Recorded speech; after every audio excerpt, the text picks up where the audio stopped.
All right, hi everyone. I hope you guys are having a great day. My name is Kimberly Brown, and I'm going to be your instructor for educational psychology this semester. So, to tell you guys a little bit about myself, I have a master's degree in clinical psychology from Mississippi State.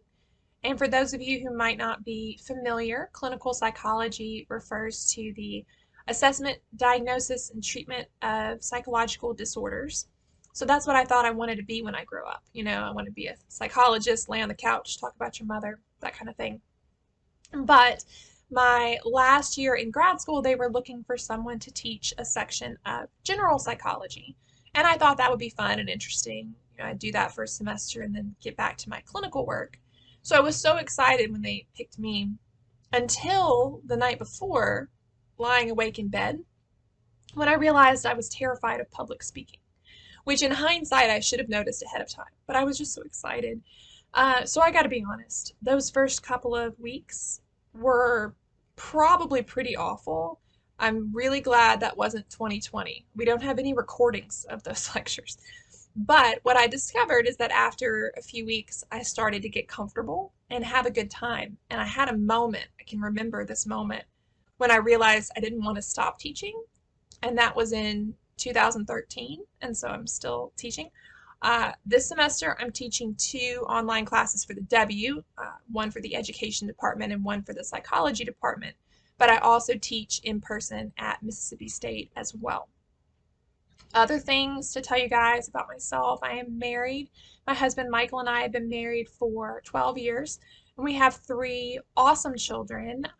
Our oldest son is named Christian, our daughter is Maddie, and my youngest son is Brandon. And I will talk about them throughout the class. So I mention them now because as we think about education and we think about development, I'm sure I'll give plenty of examples from them. I also homeschool my kids, and so this is a situation where education is my passion and psychology is my profession, and they sort of marry together perfectly in this class. So this is a lot of fun to talk about. So other things to tell you guys about myself: I am a Christian. And that's not something that's likely to come up again throughout the semester, but it's an important part of who I am, and that's why I include it in my introduction. The other thing that I usually tell students on the first day of class is that I have OCD and I take Zoloft for that. And while that seems like random information to share with all of YouTube and with my students, it's important to me to share it because I think that if mental health professionals are too ashamed to talk about their own mental health struggles, then we're hypocrites and we're contributing to the stigma. Also, I am much more fun as a professor when I've had my Zoloft, so I do it for you guys. You're welcome. But no, throughout the semester, I'm sure I'll mention things like go get counseling, find somebody to talk to, take care of your mental health. And it's important that I acknowledge that I have needed and will continue to need those things myself. And so, throughout the semester, some of these issues we will talk about. They're not just things that I've researched, they're things I've lived. And so I hope that will enable me to share my story with you guys and hopefully be an encouragement to you. So other things to tell you guys about myself: as far as my teaching style is concerned, one thing that's really important to me is to be fair. So throughout the semester, I'm going to give you everything that you need to succeed. There'll be lecture videos, review videos, study guides, practice exams, extra credit, etc. But in order for me to be fair, it means I have to provide all of these advantages to all of my students. So every semester, I'll have a student email me at the end, and they'll want me to just add points or just bump up their grade or create an extra credit assignment just for them. And I'm telling you guys on the first day of class that I don't do that. The reason I don't do that is that it would not be fair to the rest of my students for me to give a special advantage to just one. So if you realize that you have a grade question or concern, please contact me as soon as possible, earlier in the semester when there's time to actually change things and make an improvement. If you wait until the very end of the semester, there may not be very much that I can do for you at that point. I do want to get to know you guys as much as possible. That is a struggle in online classes. We will have weekly writing assignments that I'll talk about in a second when we get into the syllabus. And so I hope to get to know you a little bit through those. But also, if you would like to just send me an email and introduce yourself, you don't have to do that. But that would be really great as well. So in online classes, it can be hard, I know, to build a relationship with the teacher. My purpose for recording these videos is though that you can feel like you get some face-to-face time with me and me actually explaining the concepts for you. But if you have questions, please feel free to email me. So I think that's everything that I was going to say at this point. So now my plan is to switch gears and talk about the syllabus. After we look over the syllabus, there will be just a little bit of lecture, kind of an introduction to the class. So let's go ahead and pull up the syllabus.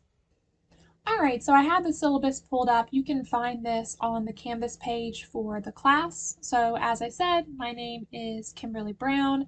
The best way to get in touch with me is through email. I do check my email regularly, and you can see my email address here.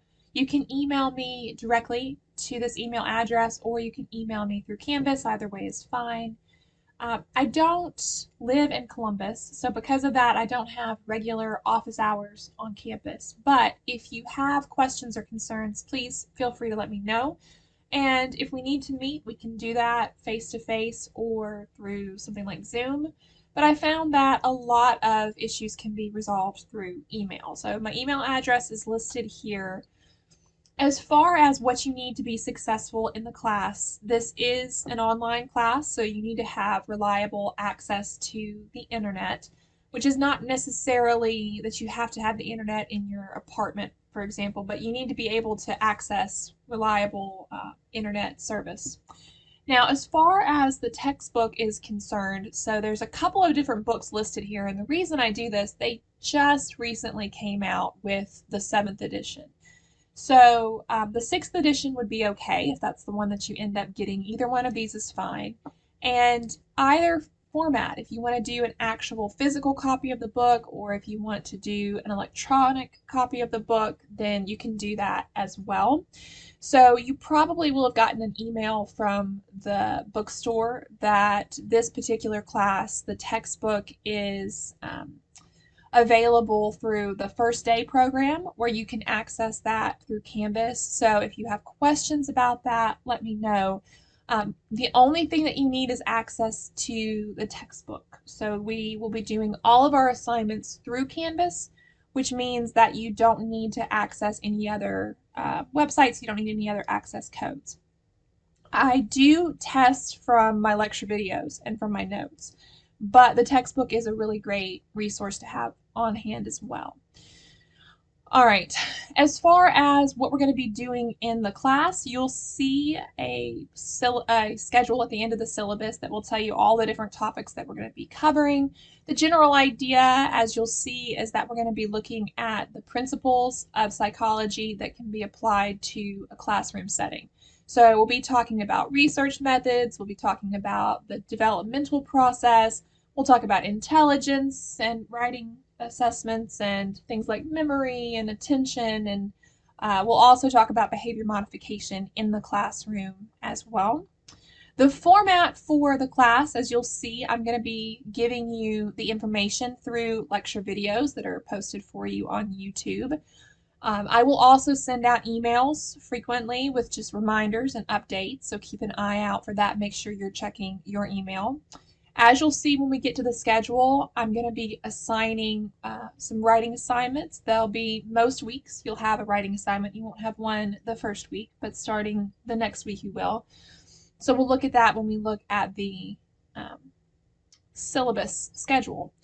So I'm going to be giving the information to you through YouTube videos, and then we're going to be doing writing assignments and exams to make sure that you are comprehending the materials.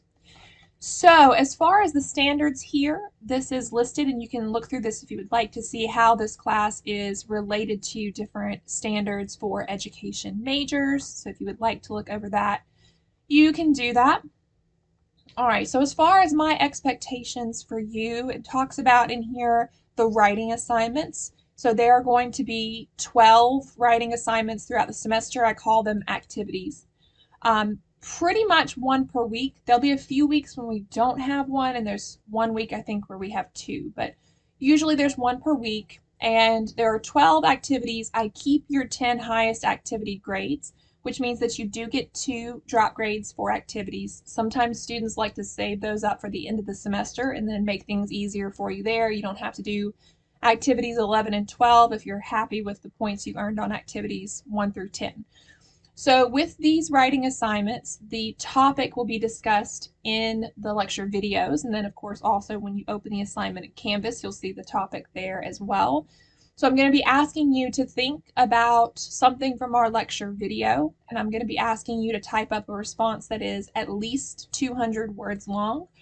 So I recommend typing this up in something like Microsoft Word, where you can see a word count here, and checking that word count before you submit it. Longer than 200 words is fine, but at least 200 words long.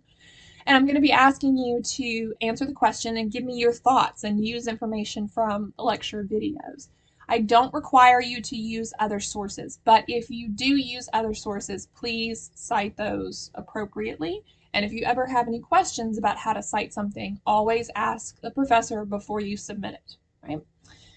Make sure that you are checking your email, as I'll be sending out announcements there. So as far as attendance is concerned, for this particular class, this is an online class, so that makes attendance a little bit different. The main way I'm going to be measuring attendance is going to be through those weekly writing assignments. So did you submit your assignments on time? Okay. All right, I will be using Canvas quite a bit.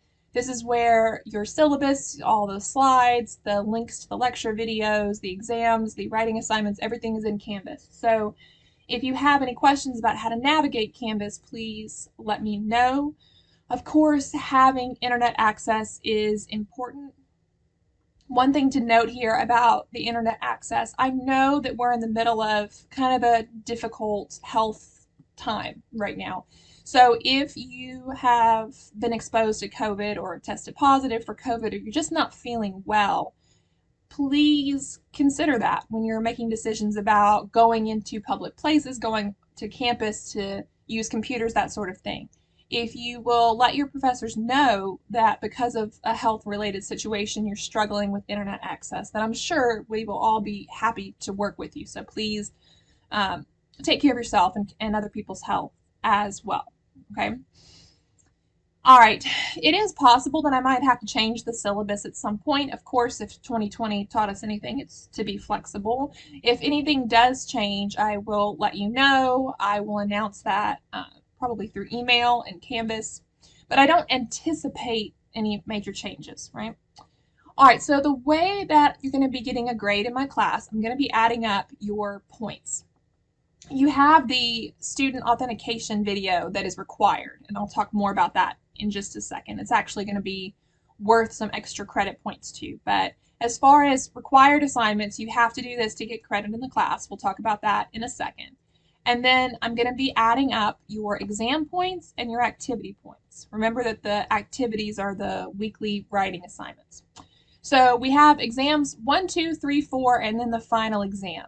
Exams 1, 2, 3, and 4 each cover one section of the class. So we have the first section, we have exam 1. We have the second section, we have exam 2. And exams 1 through 4 are multiple choice, true, false, and matching exams. And once you open them, you'll have 75 minutes to take them.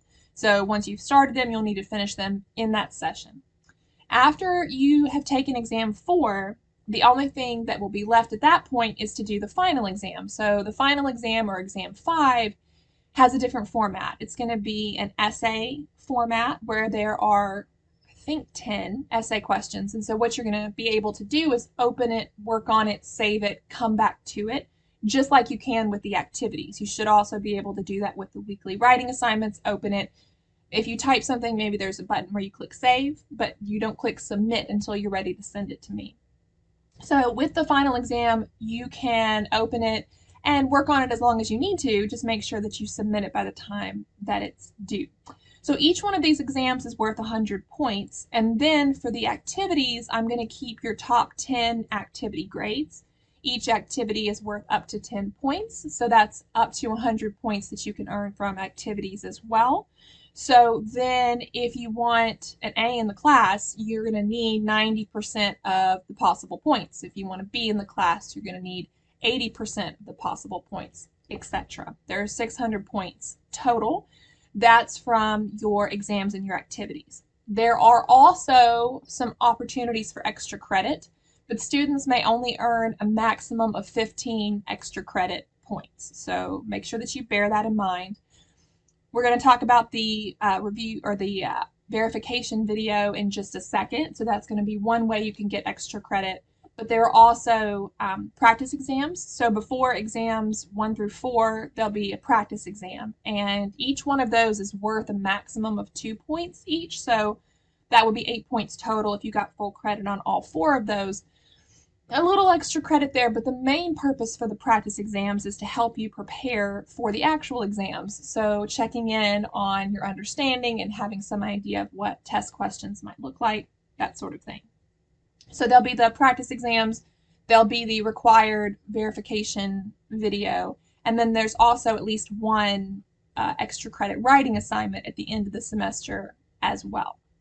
So as far as verifying your identity goes, so NUW requires students to do this in 2 ways, and one way is that you have your own password that you use. The other way we're going to be doing that this semester is through an authentication video. So with the authentication videos, I will be asking you to record a brief introduction where you show me a valid ID. Usually students use their driver's license or their NUW ID here.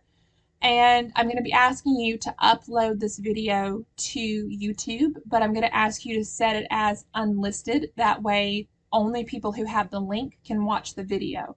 Then you submit the link to me, and I give you your extra credit. And then after that, if you want to take the video down, you can. But no one else should be able to watch it if you have it set as unlisted. You have to have the link in order to watch it. So in the video, just show me your ID and then tell me a little something about yourself. If you want to tell me what's your major, what do you want to do after you graduate, do you have any pets or hobbies or whatever you would like to tell me just a little bit about yourself. I will be the only person watching these videos. They're not going to be available for the other students in the class. It'll just be for me. And even though I'm the only one watching them, and even though they're going to be set as unlisted, it's still recommended that you cover up any information that could possibly be, used to steal identifications, that kind of thing. So, your birth date, your address, etc. You can kind of cover that up while you're recording your video. If you have questions about any of this, please let me know. This is something that's required to get credit in the class, but I'm also going to give you 5 points of extra credit if you submit it on time. All right, as far as academic integrity goes, there are a couple of things to think about in this class. One, you have writing assignments. You have the weekly writing assignments, and then you also have the essay final exam. So I am fine with you using the information from lecture video. I want you to use the information from lecture video. You can use your notes and the textbook if you have the textbook. But I am going to ask that you submit your own original work, that if you use any sources, you cite those appropriately. And also I'm going to ask you to use those sources sparingly. And the reason I say that is because if you turn in a 200-word assignment, but the bulk of it was a source, even if you cited the source appropriately, there's not enough of your own individual work there to count as credit. Even if you cite something appropriately, you shouldn't get credit for someone else's work. So if you use a citation, make sure that there are at least 200 words of your own personal writing, and of course, make sure that you cite appropriately if you use citations. So please be careful with that. Please do not copy word for word out of your textbook either. The other thing to think about is during the multiple choice true-false matching exams, once again, I'm fine with you using your notes in your textbook if you have the textbook, but please do not use other sources or other people as well. All right, as far as the Title IX policy goes, MUW has this Title IX policy in place to try to create a campus environment that is free from harassment and discrimination in general, but specifically based on sex here. So there's information here about how to conduct or how to connect with or how to contact, there we go, the Title IX coordinator if something like this were to happen. And of course, you can contact me as well if you have questions or concerns. I will say that as a professor in general, and as a professor with a psychology background in particular, students sometimes come to me with their concerns and personal issues. And that's okay, I'm here for that. But you need to know that I am a mandatory reporter because of my position as your instructor. So, what that means is that if you were to tell me that you were having thoughts about hurting yourself or hurting someone else or abuse of a child or a vulnerable adult, I would have to report that to the Title IX folks, to my department head, to make sure that everyone is safe and has the resources that they need. So I just need you to know that I am a mandatory reporter. All right. As far as students who need accommodations go, I am happy to provide anything that that you need. But there is a process for this where you contact the student support specialist and come up with a plan of accommodations, and then they email that to me. And then, of course, if you have questions, you can email me as well. But there is a procedure for getting that accommodation plan in place. As I said earlier, this is an online class, but please do consider the current health situation as you venture out in public. If you are sick or if you've been exposed or you know that you have COVID, please do not go into a public space, to use the internet. Just email your professors and let us know what's going on, and we'll be happy to work with you. But please be careful during this very difficult time. If you have questions, let me know. There's also information here about all the different things that students have access to at the W, and I recommend that you look over this and take advantage of some of this. There's information about getting tutoring, about getting help with writing, about the counseling center. Of course, I'm definitely going to recommend the counseling center always to everyone. There's also information here about how to connect with someone if there's an issue in the class. So certainly, if you have a concern or a complaint, please meet with me first or let me know, and we'll see what we can do to figure that out. But if you're not pleased at that point, there are other steps that you can take to have a concern addressed. So there's information here about how to do that. Okay. So as far as the schedule goes, assuming that nothing changes, what we're going to be doing is each week we'll have lecture video, and most weeks we'll have a writing assignment to do. So you'll see that there's a pattern here. We have lecture video, lecture video, lecture video, exam. And then that process repeats. And most weeks we have a writing assignment that's due. Now, there are really a couple of ways that you can progress through this class. One, you can use this as your schedule.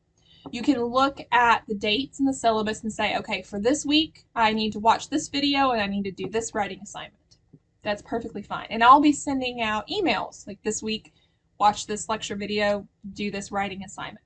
However, you can work ahead in the class if you would like to. So I have all of the assignments set up to be open from the beginning of the class. And I have all the lecture videos and review videos up for you from the beginning of the class, which means that if you want to work ahead, you can do that. Maybe you know that there's a week or two that you're going to be out or busy, and so you go ahead and do some things ahead of time. That's perfectly fine. What you can't do is wait until the end and then do all the assignments, because they'll be closing regularly, right? Activity 1 closes on January 30th. Activity 2 closes on February 6th. So you have to be doing the assignments as we go, but you can work ahead. You're just not going to be able to kind of get behind and catch back up because the assignments will be closing. One thing to note here is that you see the authentication video is due. If you have questions about that, let me know. It needs to be submitted by March 6th. So after each section of the class, we'll have an exam. Section 1, Exam 1, Section 2, Exam 2, Section 3, Exam 3. Then we have our last section of the class, we have Exam 4. After Exam 4, then we'll have the final exam. This is that take-home sort of essay format where you can open the exam, work on the questions, save it, come back to it, just make sure that you submit it by the deadline. All right, so this has just been a quick overview of the syllabus. If you have any questions or concerns, please let me know. My plan right now is to do just a tiny bit of lecture just to introduce the class a bit. All right, so as I said, we're just going to have a brief introduction here. You can find the slides that we're going to be covering under modules, under material for Exam 1. Really, I just want to spend a couple minutes here introducing the idea of educational psychology. So, first of all, a potential definition for educational psychology. A branch of psychology that specializes in understanding teaching and learning in educational settings. So when it says a branch of psychology, then you might start to ask yourself, well, what do you mean when you say psychology? Because there are certainly many different ideas that come to mind when you hear the word psychology. I think that a lot of people have an inherent distrust of psychologists. I have certainly experienced that, or at the very least, people are not very sure that it's a science at times. So the field of psychology has not enjoyed as much respect as other health-related fields. But when we're talking about psychology, perhaps we're thinking about the study of the mind, perhaps, or the study of human behavior might be another way to think about psychology. And within that kind of general definition, there are a lot of different areas in psychology. So clinical psychology, counseling psychology, cognitive psychology, school psychology, which is very closely related to educational psychology. So when we talk specifically about educational psychology, it is a branch of a much bigger field that specifically allows us to use the things that we know from psychology to make our teaching better or to be more effective in an educational setting. So some of the information that we're going to be talking about throughout the course of this class has to do with things like memory and attention.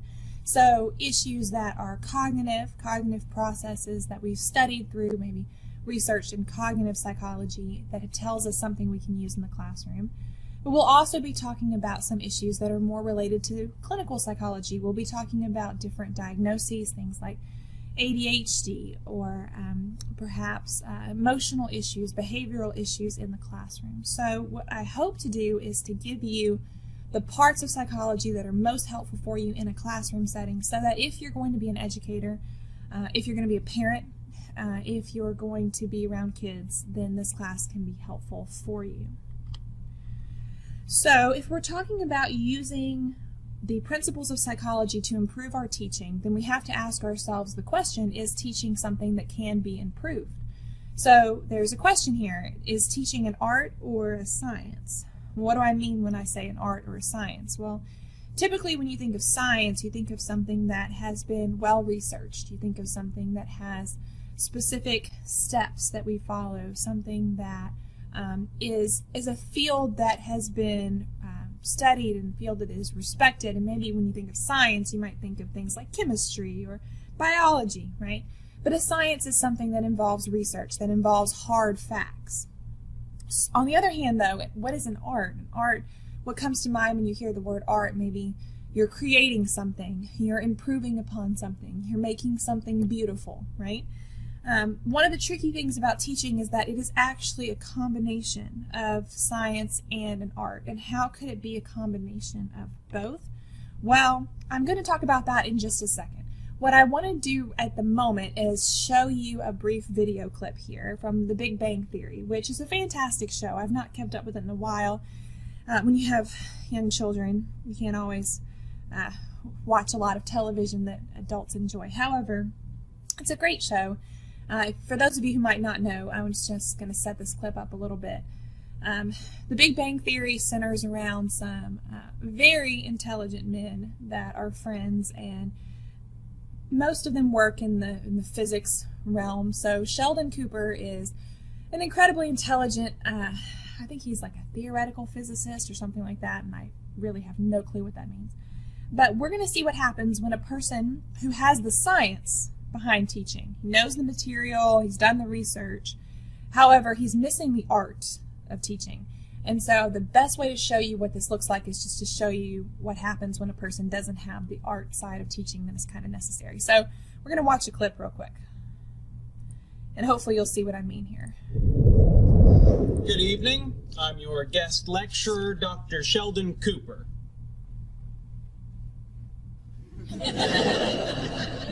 I was expecting applause, but I suppose stunned silence is equally appropriate. I agreed to speak to you this evening because I was told that you're the best and the brightest of this university's doctoral candidates.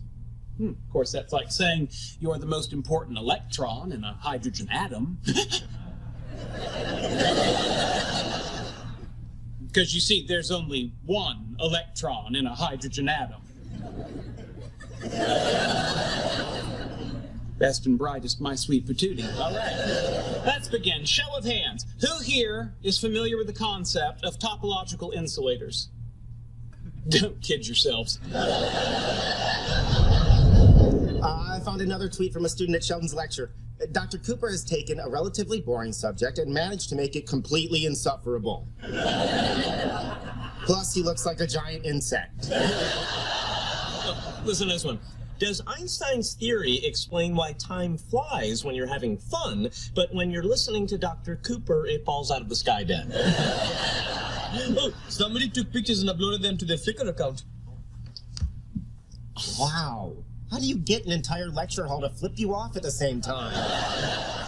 Apparently, for Sheldon, all you need to do is turn your back. Hey, Leonard, is your Wi-Fi down? I can't get on. Oh, Sheldon changed the password. It's now Penny is a freeloader. No spaces. Thanks. What are you guys doing? Sheldon gave a lecture at the university tonight. We're reading the reviews. Oh, how'd he do? Well, picture the Hindenburg meets Chernobyl meets 3 Mile Island meets Tron 2. That bad, huh? Read this woman's tweet. Listening to Dr. Cooper has made me want to start cutting myself again. Well, good evening, Leonard, Howard, Raj, freeloader. So, how'd the lecture go? In a word, triumphant. Really? Triumphant? Oh, yes, you should have seen those young people. They're thirsty for knowledge, drinking in my wisdom. I may have changed a few lives today. Oh, please let me tell him. I don't know. I kind of promised Howard. Tell me what? Actually, we should all share the moment, Raj, if you would. Oh, tweets about my lecture.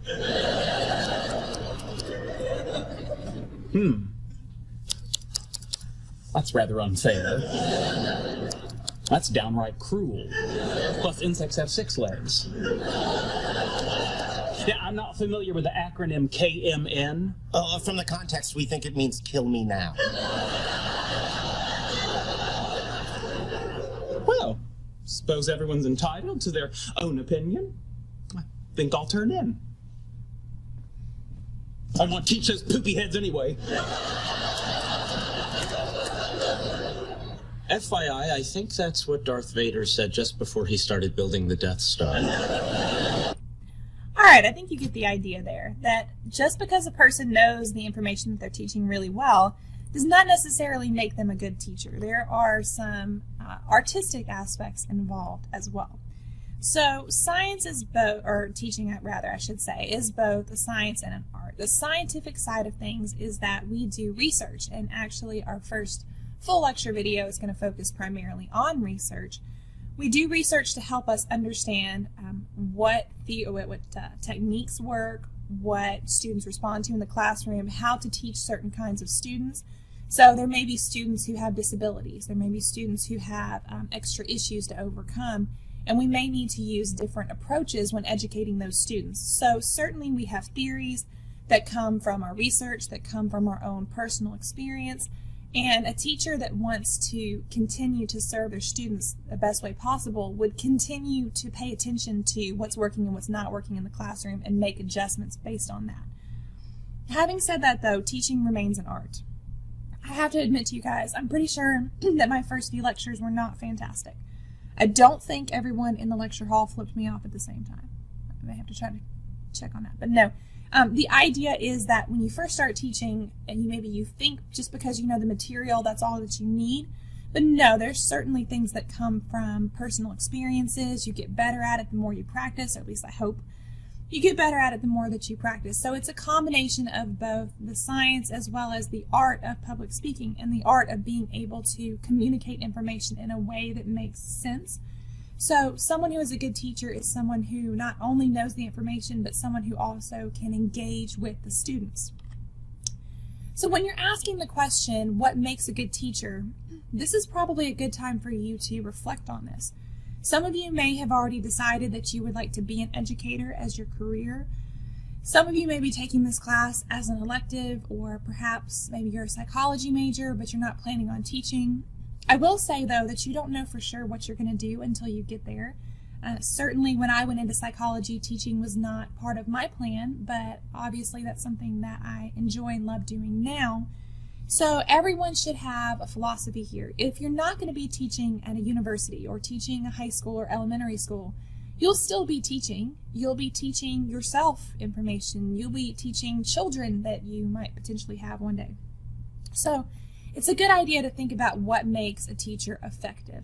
So when they asked me to teach my first class, this was something that I sat down and thought about. And I kind of made a mental list of professors that I had worked with that I really enjoyed, as well as professors that maybe things didn't go as smoothly with. And I tried to figure out exactly what aspects of their teaching that I liked, and I incorporated those.